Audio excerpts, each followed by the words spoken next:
கர்த்தருடைய நாமம் மகிமைப்படுவதாக.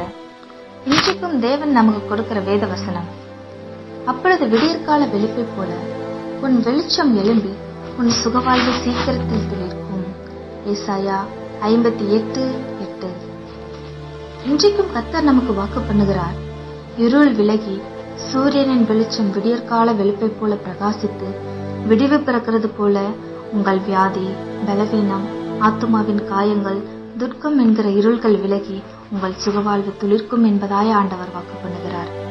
இந்த வாக்குத்தத்தம் யாருக்கு நிறைவேறும் என்ற நிபந்தனையும் இந்த அதிகாரத்தில் மேற்குறிப்பிட்டுள்ள வசனங்களிலிருந்து அறிந்து கொள்கிறோம்.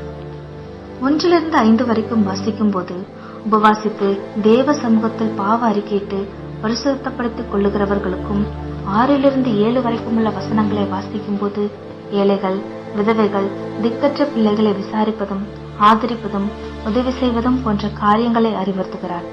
அநேகர் உபவாசத்தின் பாதி நிறைவேற்றுகிறோம், மீதியை மறந்து விடுகிறோம்.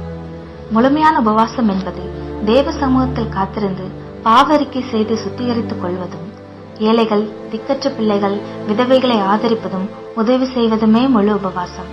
சுருக்கமாய் சொன்னால், கர்த்தரை தேடுவதும் தான தர்ப்பங்களை செய்வதுமே முழுமையான உபவாசம்.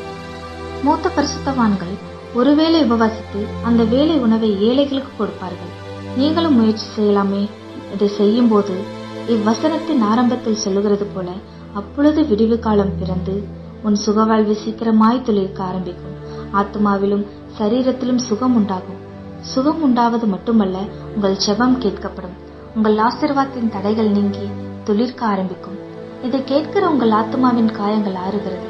சமாதானம், இளைப்பாறுதல் உண்டாகிறது. சரீரத்தின் எல்லா வியாதிகளும் நீங்குகிறது. ஆசீர்வாதம் துளிர்க்கிறது. விசுவாசித்து அறிக்கை செய்வோம், சுதந்தரிப்போம். ஆமென். அன்புள்ள இயேசப்பா, என்னுடைய சுகவாழ்வு துளிர்க்கும் என்ற வாக்குத்தத்திற்காய் ஸ்தோத்திரம். என்னுடைய உபவாசத்தில் உம்மை தேடுவதிலும் சுத்திகரித்துக் கொள்வதிலும் தான தர்மங்களை செய்ய என்னை அர்ப்பணிக்கிறேன். ஆத்மாவிலும் சரீரத்திலும் சுகம் கொடுப்பதற்காய் ஸ்தோத்திரம். இயேசுவின் நாமத்தில் ஜெபிக்கிறோம் எங்கள் நல்ல தகப்பனே. ஆமென். கர்த்தர் உங்களை ஆசீர்வதிப்பாராக.